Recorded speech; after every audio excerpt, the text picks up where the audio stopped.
Vivo वापस आ गया है एक नए बजट धमाके के साथ। मिलो Vivo Y400 से। क्लीन डिजाइन, बड़ी बैटरी और कैमरा स्पेक्स भी काफी बोल्ड है। लेकिन क्या ये फोन सिर्फ एक दिखावा है या फिर परफॉर्मेंस में भी कमाल करेगा? Let's find out. Hi guys, मैं प्रवीण भजन का और आप देख रहे हैं 91 मोबाइल्स और मैं लेकर आ गया हूं आपके लिए Vivo Y400 का रिव्यू एंड साथ ही साथ हम इसे कंपेयर करने वाले हैं इसके क्लोजेस्ट कॉम्पिटिटर्स से, जो कि है Motorola Edge 60 Stylus एंड आपका iQOO Z10, ताकि आप जान सके कि आपके लिए कौन सा फोन बेस्ट रहने वाला है अंडर 25,000। सो इनके डिजाइन काफी यूनिक है, तो सबसे पहले वहीं से शुरुआत करते हैं।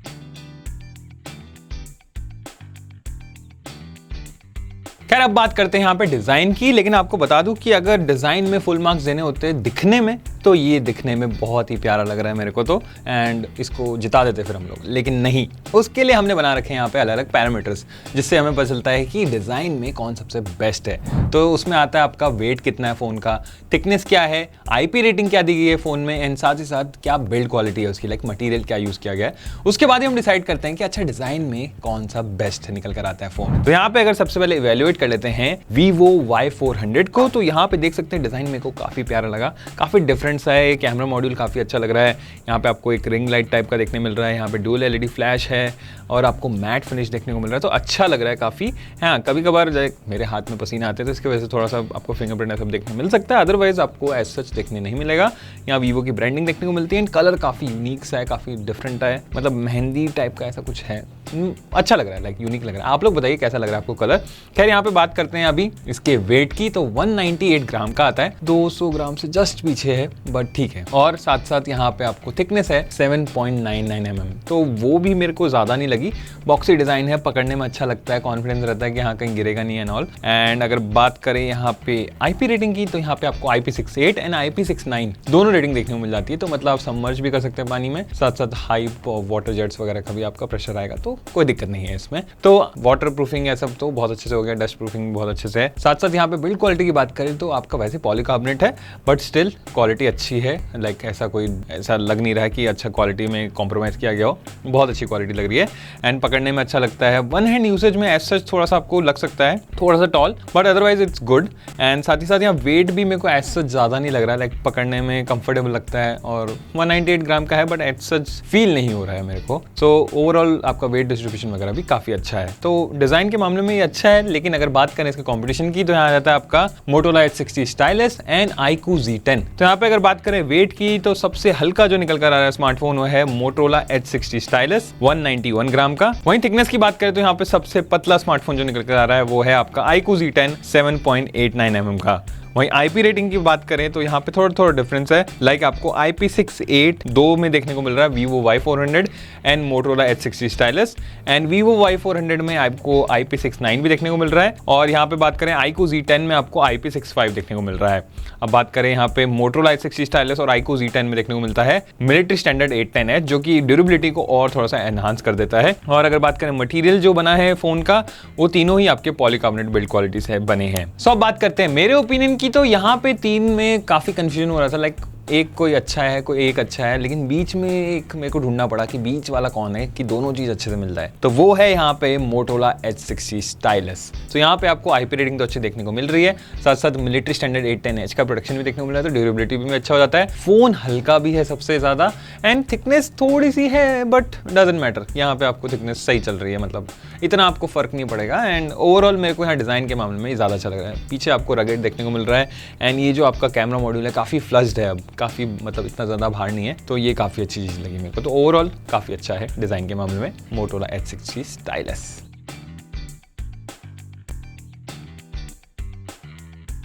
खैर, हमने डिजाइन की बात की, लेकिन अब चलते हैं हम डिस्प्ले की तरफ। तो डिस्प्ले में भी यहाँ पे हमने अलग अलग पैरामीटर्स बना रखे हैं, जिसमें क्या आता है आपका डिस्प्ले का साइज क्या है, डिस्प्ले का रेजोल्यूशन क्या है, डिस्प्ले का प्रोटेक्शन क्या दिया गया है, आपका क्या स्क्रीन रिफ्रेश रेट है, PPI कितना है, और भी बहुत सारी चीजें जानते हैं। उसके बाद ही डिसाइड करते हैं कि अच्छा डिस्प्ले किसका बेस्ट निकल कर आता है। तो सबसे पहले इवैल्यूएट कर लेते हैं Vivo Y400 के डिस्प्ले को। तो यहाँ पे आपको देखने को मिलता है 6.67 इंच का 120 हर्ट्ज का एमोलेड डिस्प्ले, जो कि फुल HD प्लस है, एंड यहाँ पे आपको 1800 300 निट्स की पीक ब्राइटनेस देखने को मिल जाती है, जो कि फेयरली गुड है। लाइक आपको ऐसा सच दिक्कत नहीं होगी अगर आप सनलाइट में भी रहेंगे। साथ साथ यहाँ पे आपको 300 हर्ट्ज का टच सैम्पलिंग रेट देखने को मिल जाता है। एंड आपका यहाँ पे मैं अगर यूसेज की बात करूँ तो मेरे को काफ़ी अच्छा लगा यूज़ करने में। कलर्स वगैरह काफ़ी अच्छे हैं, पॉप कर रहे हैं और आपको मज़ा आता है कंटेंट वगैरह देखने में। ऐसा सच उसमें कोई दिक्कत नहीं देखने को मिल रही है। साथ ही साथ यहाँ पे आपको जो बात करें अगर PPI की तो 394 का PPI देखने को मिलता है। एंड ओवरऑल मेरे को मज़ा आया लाइक यूज़ करके, ऐसा सच कोई दिक्कत देखने को नहीं मिल रही है यहाँ पे। एंड आपका टच सैम्पलिंग रेट भी अच्छा है तो उसमें भी कोई दिक्कत नहीं है। सो ओवरऑल मज़ा आता है यूज़ करके। लेकिन अगर बात करें इसके कंपटीशन की तो यहाँ आ जाता है आपका Motorola Edge stylus and iQOO Z10। सो अब बात करते हैं अगर डिस्प्ले साइज की तो सबसे बड़ा डिस्प्ले जो निकल कर आ रहा है वो है iQOO Z10 का 6.77 इंच का। अब बात करें डिस्प्ले टाइप की तो यहाँ पे सारे OLED ही है लेकिन अलग अलग नाम से हैं। लाइक Y400 में है आपको AMOLED, आपका Motorola में है POLED और iQOO Z10 में आपको क्वाड कर्व्ड AMOLED देखने को मिल रहा है, जो कि आजकल का ट्रेंड है, काफ़ी फोन्स में देखने को मिलता है। वहीं पीक ब्राइटनेस की अगर बात करें सबसे ज़्यादा पीक ब्राइटनेस देखने को मिल रही है iQOO Z10 में, जो कि आती है 5000 निट्स की, जो कि काफ़ी अच्छी है। वहीं पे अगर बात करें रिफ्रेश रेट की तो तीनों में आपको 120 हर्ट्ज का रिफ्रेश रेट देखने को मिलता है। वहीं अगर नेटफ्लिक्स HDR की अगर बात करें तो यहाँ पे सिर्फ एक लौता iQOO Z10 है जो सपोर्ट करता है HDR 10 को। वहीं बात करते हैं स्क्रीन टू बॉडी रेशियो की तो यहाँ ज़्यादा अच्छा निकल कर आ रहा है, वो है Motorola का 93.66% का। और PPI की अगर बात करें तो यहाँ पे अगेन Motorola आगे निकल जाता है विद 446 का PPI। और टच सैम्पलिंग रेट की बात करें तो यहाँ पे तीनों में आपको 300 हर्ट्ज का टच सैम्पलिंग रेट देखने को मिल जाता है। वहीं रेजोल्यूशन की बात करें तो यहाँ पे Motorola आगे निकल जाता है विद 1.5K का डिस्प्ले। खैर अगर डिस्प्ले प्रोटेक्शन की बात करें तो यहाँ पे Vivo में कौन सा डिस्प्ले प्रोटेक्शन दिया गया है वो कंपनी के द्वारा नहीं बताया गया हमें, लेकिन Motorola और iQOO में दिया गया है, जो कि है Motorola में आपका Gorilla Glass 3 और आपका iQOO Z10 में आपका स्कॉट अल्फा का स्क्रीन प्रोटेक्शन। तो इस तरह का आपको देखने को मिल रहा है। खैर अब बात करते हैं मेरे ओपिनियन की तो यहाँ पे जो सबसे बेस्ट डिस्प्ले निकल कर आ रहा है वो है आपका Motorola Edge स्टाइलस का। साथ साथ यहाँ पे आपको स्टाइलस भी मिलता है जो कि आप डिस्प्ले में यूज कर सकते हैं और यहाँ पे आपको काफी अच्छा डिस्प्ले देखने को मिल रहा है। एंड आपका स्क्रीन टू बॉडी रेशियो भी काफी अच्छा निकल कर आता है। साथ ही साथ यहाँ पे आपको PPI भी अच्छा देखने को मिल रहा है, 1.5K का रेजोल्यूशन देखने को मिल रहा है। तो ओवरऑल डिस्प्ले जो है ना आपको काफी अच्छा देखने को मिल रहा है यहाँ पे। एंड ऊपर से फ्लैट भी है, अगर फ्लैट डिस्प्ले वाले फैंस हैं तो जरूर से बताना मुझे कमेंट्स में।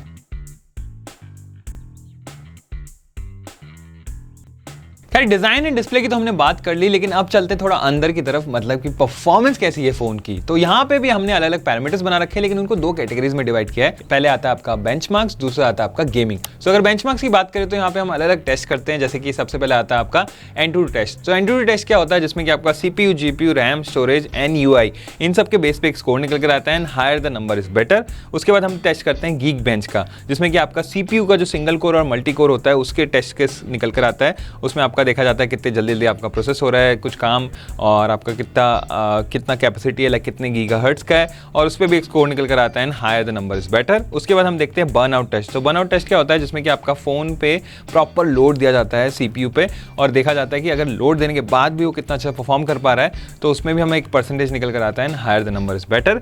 उसके बाद देखते हैं GFX मैनहट्टन, GFX T-Rex, जिसमें कि हम देखते हैं कि जो GPU है जो आपका ग्राफिक्स बना रहा है वो कैसा बना रहा है, कितना फास्ट बना रहा है, कितनी अच्छी क्वालिटी का बना रहा है, उस पर भी एक स्कोर निकल कर आता है। Higher the number is better. उसके बाद देखते हैं हम CPTD random read and write, जहां पे देखा जाता है जो आपका स्टोरेज है, जो UFS या जो भी स्टोरेज दिया गया है उसमें आपका कितना अच्छे से रीड एंड राइट कर पा रहा है स्टोरेज, और कितने जल्दी से आपका फाइल वाला ओपन करने में हेल्प कर रहा है। सब ये सारी चीजें देखी जाती है, उसमें भी एक स्कोर निकल कर आता है। Higher the number is better. उसके बाद हम नेक्स्ट में चलते हैं गेमिंग की तरफ, लेकिन आपको बता दूं कि यहाँ पे जो भी टेस्ट करते हैं हम या गेम खेलते हैं उसमें ध्यान रखते हैं हम कि 10-10 मिनट्स का ब्रेक दिया जाए। साथ साथ यहाँ पे ध्यान रखते हैं कि जैसे ही फोन का आपका टेम्परेचर 30 डिग्री सेल्सियस से नीचे जाएगा तभी हम नया टेस्ट स्टार्ट करते हैं। तो वहीं चलते हैं अब गेमिंग की तरफ। तो यहाँ पे हम 3 गेम्स खेलते हैं, call of duty mobile, real racing 3 और BGMI 30-30 मिनट्स ईच के लिए, जिसमें कि हम देखते हैं कि क्या FPS निकल कर आ रहा है, क्या बैटरी ड्रॉप है और कितना हीट हो रहा है स्मार्टफोन आफ्टर गेमिंग।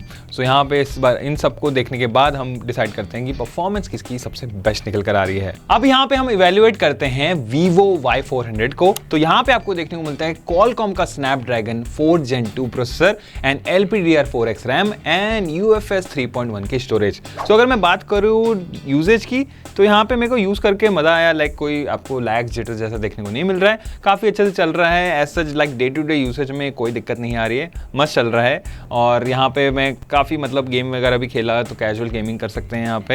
एंड आपका कंटेंट वगैरह भी देखा मैंने, स्पीकर वगैरह भी सही है, सच कोई दिक्कत नहीं लगी। लेकिन अगर बात करते हैं यहाँ पे इसके एंटूटू स्कोर की, तो यहाँ पे आता है 4,78,000 से भी ज़्यादा। But in this price range ये थोड़ा सा मुझे कम लग रहा है। लेकिन अब बात करते हैं इसके कंपटीशन की, तो यहाँ पे आ जाता है आपका iQOO Z10 and Motorola Edge 60 Stylus।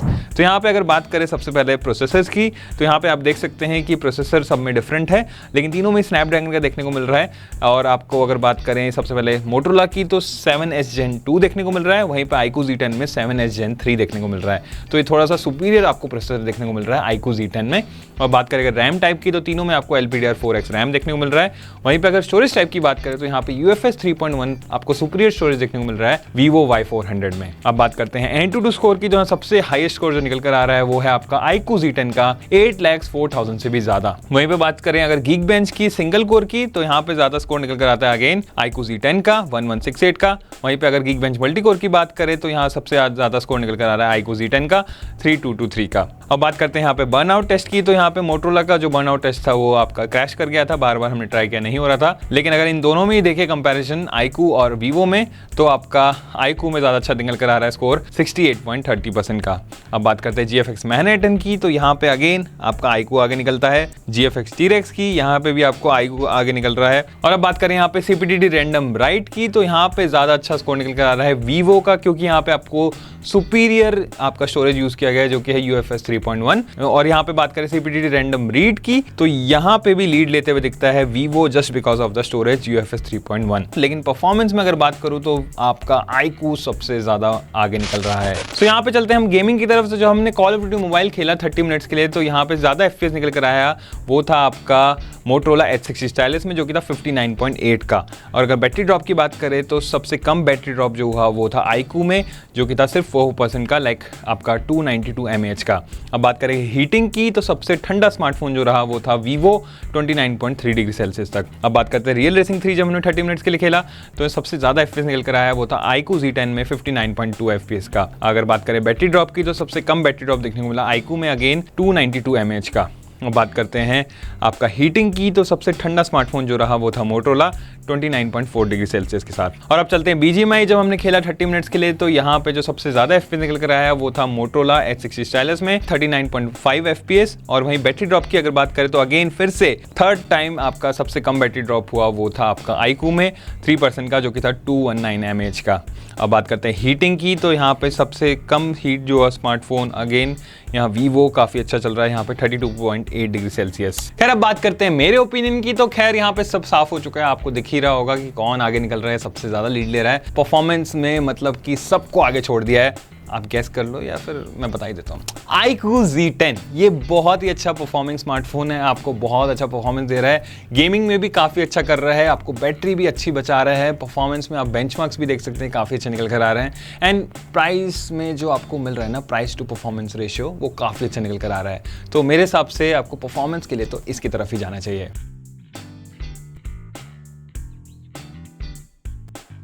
खैर हमने यहाँ पे आपका डिज़ाइन डिस्प्ले तो देखा ही, साथ साथ हमने परफॉर्मेंस देखी, मतलब कि हार्डवेयर देखा। लेकिन हार्डवेयर अधूरा है जब तक सॉफ्टवेयर ना हो। तो सॉफ्टवेयर की अगर बात करें, तो यहाँ पे भी हमने अलग अलग पैरामीटर्स बना रखे हैं, जिसमें क्या आता है सबसे पहले कि आपका कौन सा UI दिया गया है। खैर सबके डिफरेंट होते हैं। एंड एंड्रॉयड वर्जन क्या है आपका, साथ साथ सिक्योरिटी पैच क्या निकल कर आ रहा है अभी लेटेस्ट ऑन द स्पॉट आज की डेट में। एंड साथ साथ यहाँ पे कितना आपको प्री लोडेड ऐप्स देखने को मिल रहा है और कंपनी कितना अपडेट प्रॉमिस कर रही है। इन सब के बेसिस पे हम डिसाइड करते हैं कि अच्छा सॉफ्टवेयर किसका सबसे बढ़िया निकल कर आता है। तो यहाँ सबसे पहले इवैल्यूएट कर लेते हैं Vivo Y400 को। तो यहाँ पे आपको देखने को मिल रहा है FunTouch OS 15 based on Android 15। सो यहाँ पे आपको UI काफ़ी रिफाइंड है, काफ़ी अच्छा लग रहा है। लेकिन यहाँ पे आपको एज सच ऐप्स वगैरह थोड़े से देखने को मिल सकते हैं, लाइक हॉट ऐप्स तो नहीं, अब नाम चेंज हो चुका है, ऐप्स एंड गेम्स नाम का आपका दिख जाएगा टॉगल, वो सब आप बंद कर सकते हैं। और अदरवाइज एज सच कोई आपको ज़्यादा देखने को नहीं मिल रहा है। सो ओवरऑल मैं यूज़ कर रहा था तो सॉफ्टवेयर मेरे को काफ़ी अच्छा लगा, रिफाइंड है, इसमें एज सच कोई दिक्कत लगी नहीं मेरे को। हाँ पहले से बहुत ज़्यादा इंप्रूव हो गया, पहले तो थोड़ा सा मेरे को लगता था कि इंप्रूवमेंट की ज़रूरत है, और अब वो काफ़ी फिनिशिंग देखने को मिल रही है। और अगर प्रीलोडेड ऐप्स की बात करें, तो यहाँ पे आपको 54 प्रीलोडेड ऐप्स देखने को मिल रहे हैं, जिसमें कि 8 थर्ड पार्टी ऐप्स हैं। तो मैं बोलूँगा कि ठीक है, बट थोड़े कम होते तो ज़्यादा अच्छा रहता। साथ साथ यहाँ पे अगर बात करें सिक्योरिटी पैच की, तो यहाँ पे आपको जुलाई 2025 का सिक्योरिटी पैच देखने को मिल रहा है एज ऑन डेट, जो कि है यहाँ पे 7 अगस्त। तो काफ़ी काफ़ी अच्छा है यार, यहाँ पे आपको लेटेस्ट अपडेट देखने को मिल रहा है। साथ ही साथ यहाँ पे आपको जो एंड्रॉयड अपडेट प्रॉमिस है ना, वो काफ़ी अच्छा लगा मेरे को देख के, जो कि है 3 इयर्स के एंड्रॉयड अपडेट्स एंड 4 इयर्स के सिक्योरिटी पैचेस। सो ये काफ़ी अच्छा है, काफ़ी इंसेन है मेरे हिसाब से। तो इसमें आपको अपडेट में कोई दिक्कत नहीं आने वाली, वो काफ़ी अच्छा है। एंड आपको दिख ही रहा है कि अपडेट्स एकदम टाइमली है, लाइक जुलाई का अपडेट अभी तक मिला हुआ है और अगर अभी अगस्त स्टार्ट ही हुआ है तो समझ सकते हैं कि हाँ जुलाई ही होना चाहिए। तो मेरे हिसाब से सॉफ्टवेयर में तो काफ़ी अच्छा है। लेकिन अगर बात करें इसके कंपटीशन की तो यहाँ पे आ जाता है आपका iQOO Z10 and Motorola Edge 60 Stylus। तो यहाँ पे बात करते हैं UI की, तो आपको Vivo और iQOO में सेम UI देखने को मिलता है, फंटा जो 15, वहीं पे Motorola में आपको Hello UI देखने को मिलता है। और एंड्रॉइड वर्जन की बात करें तो तीनों में आपको एंड्रॉइड 15 देखने को मिल रहा है। वहीं अगर सिक्योरिटी पैच की बात करें तो तीनों में आपको जुलाई 2025 का सिक्योरिटी पैच देखने को मिल रहा है, जो कि काफ़ी अच्छा है। मतलब तीनों आपके अपडेट्स को काफ़ी ध्यान दे रहे हैं। वहीं पे बात करते हैं प्री लोडेड ऐप्स की, तो यहाँ पे Motorola आगे निकल जाता है क्योंकि यहाँ सबसे कम 36 प्री लोडेड ऐप्स है, जिसमें कि 1 थर्ड पार्टी ऐप है जो कि आप अनइंस्टॉल कर सकते हैं। अब बात करते हैं अगर एंड्रॉइड अपडेट्स की, तो यहाँ पे आपका सबसे आगे निकल जाता है Vivo, क्योंकि यहाँ 3 इयर्स के एंड्रॉइड अपडेट्स एंड 4 इयर्स के सिक्योरिटी पैचेस देखने को मिल रहे हैं, जो कि काफ़ी इंसेन है। इस प्राइस रेंज में आपको ये देखने को मिल रहा है। सो अब बात करते हैं मेरे ओपिनियन की, तो यहाँ थोड़ा सा कंफ्यूजिंग है, बट मैं सोच रहा हूँ कि आपको 2 ऑप्शन दे देता हूँ। तो यहाँ पे आपका Motorola सबसे बढ़िया निकल कर आ रहा है सॉफ्टवेयर के मामले में। आपको काफ़ी स्टॉक एंड्रॉइड देखने को मिलता है, आपको एज सच कोई आलतू फालतू के ऐप्स देखने को नहीं मिलते, साथ साथ कितने कम प्रीलोड ऐप्स हैं। बट ये 1 साल का एंड्रॉइड अपडेट जो है ना, थोड़ा कम देखने को मिल रहा है, तो इसलिए मैं थोड़ा सा इसको पीछे रख रहा हूँ, वरना ये काफ़ी अच्छा है। तो यहाँ जो विनर निकल कर आ रहा है वो है आपका Vivo Y400, क्योंकि यहाँ पे आपको 3 इयर्स के एंड्रॉइड अपडेट्स एंड 4 इयर्स के सिक्योरिटी पैचेस देखने को मिल रहा है, जो कि इस टाइम पे काफ़ी अच्छा है, इस प्राइस रेंज पे भी काफ़ी अच्छा है। साथ साथ यहाँ पे आपको जो अपडेट्स हैं वो भी बहुत टाइमली देखने को मिल रहे हैं, लाइक जुलाई के अपडेट्स अभी मतलब सबसे लेटेस्ट में ही है, तो वो भी काफ़ी अच्छा है। तो मतलब इसके हिसाब से आपको अपडेट्स टाइमली मिलने वाले हैं और अच्छे मिलने वाले हैं। तो एक एंड्रॉयड अपडेट आपको ज़्यादा मिल जाएगा, तो आपका लाइफ इसकी थोड़ी और बढ़ जाती है।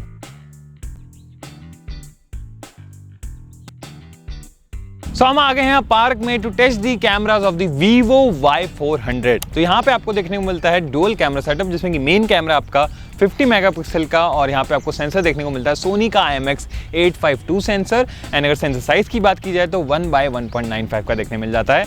एंड अपर्चर यहाँ पे आपको f1.8 देखने मिलता है। एंड सेकेंडरी कैमरा की बात करें तो 2 मेगापिक्सल का डेप्थ सेंसर है। एंड साथ ही साथ यहाँ पे आपको मैक्सिमम वीडियो रिकॉर्डिंग जो देखने को मिल रही है ना, वो है फुल HD 60 FPS। खैर आता हूँ इस पे, लेकिन अगर बात करते हैं यहाँ पे फ्रंट कैमरा की, तो यहाँ पे आपको देखने को मिल जाता है 32 मेगापिक्सल का फ्रंट कैमरा, और यहाँ पे आपको फुल HD 30 FPS का आपका वीडियो रिकॉर्डिंग देखने को मिलता है। खैर ये तो मैं समझ लूंगा, लाइक फ्रंट में आपने फुल HD 30 FPS दे दिया, बट यहाँ पे रेयर में आपको सिर्फ फुल HD 60 FPS देखने मिल रहा है। 4K तो होना ही चाहिए था यार इस प्राइस रेंज के हिसाब से। प्लस यहाँ पे आपको OIS देखने को नहीं मिल रहा, जो कि इस प्राइस रेंज में आपको OIS देखने में मिल जाता है। खैर इन सबको छोड़ते हैं, अब चलते हैं इसके कंपटीशन की तरफ। तो आ जाता है iQOO Z10 and Motorola Edge 60 Stylus। तो यहाँ पे अगर बात करें मेन कैमरा की, तो तीनों में आपको 50 मेगापिक्सल कैमरा देखने को मिलता है, बट Motorola और iQOO में आपको OIS भी देखने को मिल जाता है। वहीं अगर सेंसर की बात करें तो यहाँ पे आपको Motorola में देखने को मिलता है सोनी का LYT700C सेंसर, iQOO में देखने को मिलता है सोनी का IMX882 sensor, and Y400 Vivo में देखने को मिलता है सोनी का IMX852 सेंसर। अगर सेंसर साइज की बात की जाए तो सबसे बड़ा सेंसर जो निकल कर आ रहा है वो है Motorola का, जो कि है 1/1.56 का। अब बात करते हैं अपर्चर की, तो यहाँ पे सब में आपको f1.8 का अपर्चर देखने मिल जाता है। वहीं सेकेंडरी कैमरा की बात करें तो यहाँ पे आपको Vivo और iQOO में 2 megapixel depth and bokeh sensor देखने को मिल रहा है, जबकि Motorola में एक यूजेबल प्रॉपर 13 मेगापिक्सल का अल्ट्रा वाइड देखने को मिल रहा है, जो कि एक मैक्रो का भी काम करता है। अब चलते हैं यहाँ पे थर्ड कैमरा में, जो कि Motorola के अंदर है 3-in-1 का लाइट सेंसर। अब बात करते हैं मैक्सिमम वीडियो रिकॉर्डिंग की, तो यहाँ पे आपका Motorola और iQOO आगे निकल जाता है, विद 4K 30 FPS शूट कर सकते हैं रेयर कैमरा से, जबकि सिर्फ फुल HD 60 FPS शूट कर सकता है Vivo। अब बात करें फ्रंट कैमरा की, तो यहाँ पे तीनों में आपको 32 मेगापिक्सल का फ्रंट कैमरा देखने को मिल रहा है, लेकिन यहाँ पे आपको जो देखने को मिल रहा है Y400 Vivo में फुल HD 30 FPS फ्रंट में, जबकि Motorola और iQOO दोनों में आपको फ्रंट में भी 4K 30 FPS देखने को मिल रहा है। खैर अब बात करते हैं मेरे ओपिनियन की, तो यहाँ पे तीनों ने काफ़ी अच्छी फोटोज ली, काफ़ी अच्छी कलर्स निकल कर आ रहे थे, आपको फ्रंट हो चाहे आपका रेयर हो, दोनों में बहुत अच्छी फोटोज आ रही थी। लेकिन जहाँ पे बात करते हैं थोड़ा सा आपको हल्का सा ब्लरीनेस देखने को मिल रहा था Y400 की वजह से, क्योंकि यहाँ पे आपको OIS देखने को नहीं मिलता, तो हल्का फुल्का जो आपका शेक होता है ना हैंड में, तो वो भी आपको फोटो में दिखता है, जो कि अच्छा नहीं लगता है। तो यहाँ पे थोड़ा सा मेरे को इस चीज़ की वजह से अच्छा नहीं लग रहा था, बट ओवरऑल ये काफ़ी अच्छी फोटोज ले पा रहा था, इसमें कोई नो डाउट है। लेकिन ये थोड़ा पीछे रह जाता है जब वीडियो रिकॉर्डिंग पे आते हैं। रेयर कैमरा में आपको 4K नहीं मिल रहा, फ्रंट में भी 4K नहीं मिल रहा है, तो यहाँ पे ये काफ़ी पॉइंट्स माइनस कर देता है। लेकिन अगर मैं बात करूँ यहाँ पे विजेता कौन है, तो जो विजेता निकल कर आ रहा है वो ऑब्वियसली वीवो नहीं हो सकता। यहाँ पे निकल कर आ रहा है iQOO Z10। यहाँ बहुत अच्छी आपको फोटोज़ और वीडियोस देखने को मिल रही है। लाइक वीडियोस तो आपको दोनों तरफ 4K 30 FPS देखने को मिल रही है, एंड फोटोज़ में भी आपको कलर्स काफ़ी अच्छे देखने को मिल रहे हैं। लाइक तीनों काफ़ी अच्छे थे, लेकिन एक अल्टीमेटली iQOO ज़्यादा अच्छा निकल कर आ रहा है।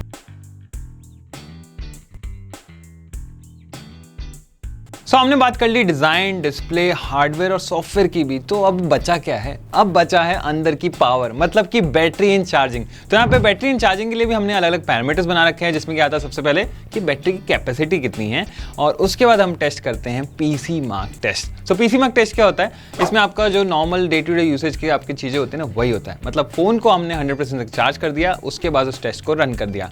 उसके बाद जैसे कि आप कभी वेब ब्राउज कर रहे हैं, कभी कोई वीडियो देख रहे हैं, कभी कोई गेम खेल रहे हैं, इस तरह के टास्क चलते रहेंगे आपका कंटिन्यूसली, जो कि जब तक फ़ोन की बैटरी 20% तक ना आ जाए, उसके बाद ही वो टेस्ट आपका स्टॉप हो जाता है और हमें एक रिजल्ट निकल कर आता है, एंड उसमें भी एक स्कोर निकल कर आता है, higher the number is better. उसके बाद हम देखते हैं कि यहाँ पे चार्जर कितना सपोर्टेड है, साथ साथ चार्जर इन द बॉक्स मिल रहा है कि नहीं, उसमें भी हम देखते हैं। और उसके बाद टेस्ट करते हैं चार्जिंग का कि कितना फास्ट चार्जिंग कर रहा है। तो यहाँ पे 20 से 100% देखा जाता है। सो 20% एक आइडल स्टेट होता है, एक आइडल आपका बेस्ट चीज़ होती है। लाइक उससे नीचे अगर आप फ़ोन की बैटरी को लेके जाते हैं तो उससे बाद आपका फ़ोन की बैटरी लाइफ और बैटरी हेल्थ पे फर्क पड़ सकता है। तो ध्यान रखिए कि 20% तक ना जाए, उसके बाद ही आप चार्ज कर लीजिए। लाइक 20% पे कर लीजिए चार्ज। इसके बाद बात करते हैं, यहाँ पे हम टेस्ट करते हैं जो कि आता है यूट्यूब प्लेबैक टेस्ट, जो कि 30 मिनट्स का होता है। तो इसमें क्या होता है कि आपके फ़ोन पे कुछ भी यूट्यूब पे हम चला के रख देते हैं कंटिन्यूसली, तो 30 मिनट्स में कितना बैटरी ड्रॉप हो रहा है उससे हमें एक अंदाज़ा मिल जाता है कि अच्छा कैसा बैटरी ऑप्टिमाइज है इसका।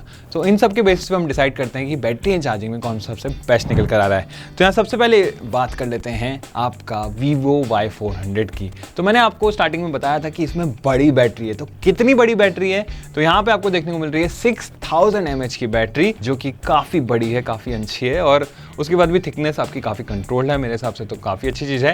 एंड अगर बात करें पीसी मार्क टेस्ट की, तो अनफॉर्चुनेटली यहाँ पे आपका ये क्रैश कर रहा था। 2-3 बार हमने ट्राई किया पीसी मार्क टेस्ट, बट इसमें बार बार क्रैश कर रहा था। बट मैं आपको स्टिल आपको बताने की कोशिश करूंगा कि कितनी अच्छी बैटरी है इसकी। साथ साथ अगर बात करें यहाँ चार्जर की, तो यहाँ 90 वॉट का चार्जर आपको इन द बॉक्स देखने को मिल जाता है, और वही ऑब्वियसली सपोर्टेड भी है। और यहाँ पे अगर चार्जिंग टाइम की बात करें फ्रॉम 20 to 100%, तो 43 मिनट्स में फुल चार्ज कर दिया, जो कि मैं बोलूँगा सही है बैटरी के हिसाब से, नॉट लाइक कोई बुरा नहीं है, डिसेंट है। अब बात करते हैं यहाँ पे जो आता है यूट्यूब प्लेबैक टेस्ट जो हमने किया 30 मिनट्स का, तो वहाँ पे जो स्कोर निकल कर आया वो था बैटरी ड्रॉप ऑफ 2%। तो वो काफ़ी अच्छा है, लाइक कम ही बैटरी ड्रॉप हो रही है, और जो कि अराउंड 120 mAh निकल कर आता है। तो मेरे हिसाब से बैटरी भी काफ़ी अच्छी ऑप्टिमाइज्ड है। लेकिन अगर बात करें यहाँ पे आपको थोड़ा सा रफ आइडिया दे दूँ कितनी अच्छी बैटरी है, तो अगर हम गेमिंग की तरफ चलें, तो गेमिंग में हमने आपको बताया था कि कितना बैटरी ड्रॉप हो रहा था। तो यहाँ देख सकते हैं आपका 7%, 6% और 7% आपका बैटरी ड्रॉप हो रहा है, जो कि डिसेंट है। लेकिन हीट नहीं हो रहा तो अच्छी बात है, बट स्टिल थोड़ा सा और ऑप्टिमाइज हो सकता है। बट स्टिल मैं बोलूँगा ना, डे टू डे यूज के हिसाब से अच्छा है। कैजुअल और मॉडरेट में तो काफ़ी अच्छा चल जाएगा, और हैवी यूसेज भी आपको निकाल ही देगा, कोई दिक्कत नहीं आने वाली। तो ओवरऑल यहाँ पे बैटरी आपको काफ़ी अच्छी देखने को मिल रही है। लेकिन आप चलते हैं यहाँ पे इसके कॉम्पिटिशन की तरफ, जो कि आता है iQOO Z10 and Motorola Edge 60 Stylus। तो यहाँ पे देखते हैं सबसे पहले आपका बैटरी कैपेसिटी किसकी सबसे बड़ी है। तो यहाँ पे iQOO Z10 आगे निकल जाता है विद 7300 mAh की बैटरी। वहीं पे अगर पीसी मार्क टेस्ट की बात करें, तो सबसे ज़्यादा स्कोर जो निकल कर आ रहा है वो है आपका iQOO Z10 का 16 hours 41 minutes का। अब बात करते हैं चार्जर की, तो यहाँ सबसे बड़ा चार्जर देखने को मिल रहा है दो में, iQOO और Vivo दोनों में ही 90 वॉट का चार्जर देखने को मिलता है। वहीं पे अगर बात करें चार्जिंग टाइम की, तो यहाँ पे आपको इनसेन 42 मिनट्स में चार्ज हो जाता है 7300 mAh बैटरी, जबकि यहाँ पे तो Vivo में सेम ही आ रहा है 43 मिनट्स के आसपास, लेकिन यहाँ पे आपको कम बैटरी है। और अगर मोटोरोला में भी देखेंगे तो आपका कम बैटरी है, तो मैं इसको इंक्लूड नहीं करूँगा। लाइक आप देख रहे हैं अगर मोटोरोला से कंपेयर करेंगे तो 7 मिनट्स में फुल चार्ज हो रहा है आपका 2300 mAh, तो काफ़ी अच्छा है। तो सबसे फास्टेस्ट iQOO Z10 ही है। वहीं पर बात करें अगर बैटरी ड्रॉप की, तो यहाँ सबसे कम बैटरी ड्रॉप निकल कर आ रहा है। अगेन iQOO Z10 का बहुत अच्छे से ऑप्टिमाइज्ड है, देख सकते हैं सिर्फ 1% बैटरी ड्रॉप हुआ, जो कि था सिर्फ 73 mAh। तो बहुत ही अच्छा आपको बैटरी ऑप्टिमाइजेशन देखने को मिल रहा है iQOO Z10 में। अब बात करें अगर मेरे ओपिनियन की, तो मेरे को कुछ देने की जरूरत ही नहीं, कुछ बोलने की जरूरत ही नहीं है, क्योंकि कहीं पे भी iQOO Z10 ने छोड़ा ही नहीं किसी को, कोई कंपटीशन ही नहीं है इसके सामने। बैटरी एंड चार्जिंग में दी बेस्ट निकल कर आ रहा है, बहुत अच्छे से ऑप्टिमाइज्ड है। और आपने देखा होगा गेमिंग के टाइम पे भी इसमें ही सबसे कम बैटरी ड्रॉप हो रहा था। तो ओवरऑल बैटरी ऑप्टिमाइजेशन ज़्यादा अच्छा है, बैटरी एंड चार्जिंग के लिए दी बेस्ट है।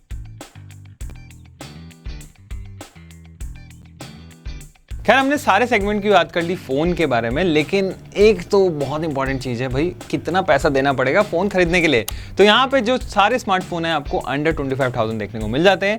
लेकिन अगर बात करें वेरिएंट्स की तो यहाँ पे थोड़ा सा ऊपर नीचे है। सबसे पहले अगर बात करूँ यहाँ पे बेस वेरिएंट की तो 8GB प्लस 128GB का स्टोरेज निकल कर आ रहा है। तो यहाँ पे जो बेस वेरिएंट में iQOO Z10 and Vivo Y400 में आपको 21,999 का देखने को मिल रहा है। वहीं पे आपको 22,999 का देखने को मिल रहा है 8GB प्लस 256GB, जो कि सिंगल वेरिएंट है मोटोरोला का। और अगर बात करें यहाँ पे, अगर हम कंपेयर करें 8GB प्लस 256GB में तीनों स्मार्टफोन्स को, तो यहाँ पे ज़्यादा अच्छी वैल्यू निकल कर आ रही है वो है मोटोरोला की, क्योंकि आपको सस्ते में आपको ज़्यादा अच्छा स्टोरेज देखने को मिल रहा है। सो वैल्यू फॉर मनी में आपका मोटोरोला Edge 60 स्टाइलस आगे निकल जाता है।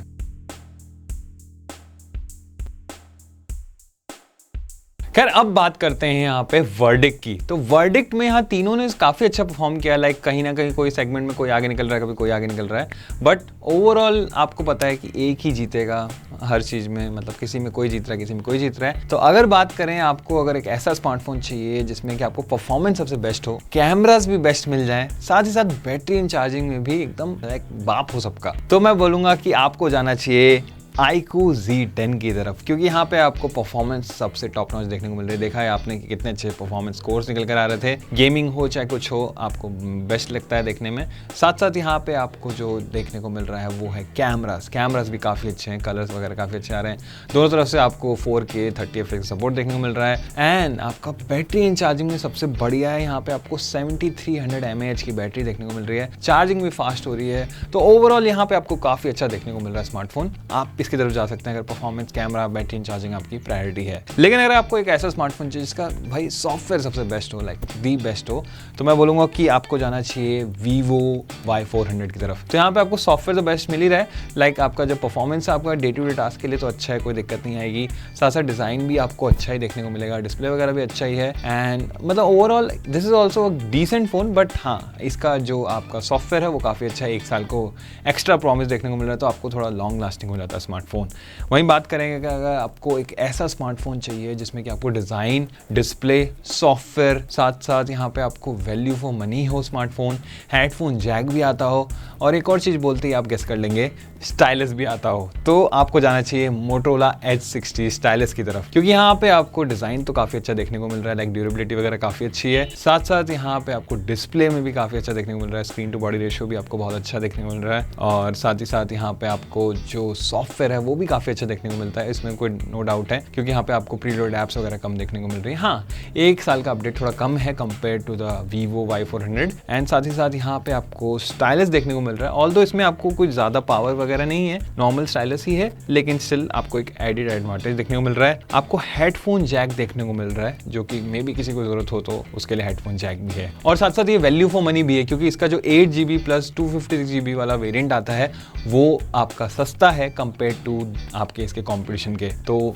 ये ज़्यादा अच्छा बन जाता है। तो ओवरऑल काफ़ी अच्छा स्मार्टफोन है अगर आपको इसकी तरफ जाना है तो। सो दैट्स इट दोस्तों, उम्मीद है गाइस आपको वीडियो पसंद आई होगी। लेकिन जाते जाते आपको ये बताना है कि अगर आप इनमें से कोई स्मार्टफोन यूज़ कर रहे हैं तो अपना फीडबैक जरूर शेयर कीजिएगा कमेंट्स में, और अगर लेने का सोच रहे हैं तो कौन सा लेने का सोच रहे हैं और क्यों लेने का सोच रहे हैं जरूर से बताना कमेंट्स में। सो दैट्स इट दोस्तों, उम्मीद है गाइस आपको ये वीडियो पसंद आई होगी, और ऐसी interesting and in depth videos के लिए सब्सक्राइब करें 90 मोबाइल्स को, और हाँ, दूसरों को बताओ, शेयर का बटन दबाओ। मैं मिलता हूँ आपको अगली वीडियो में।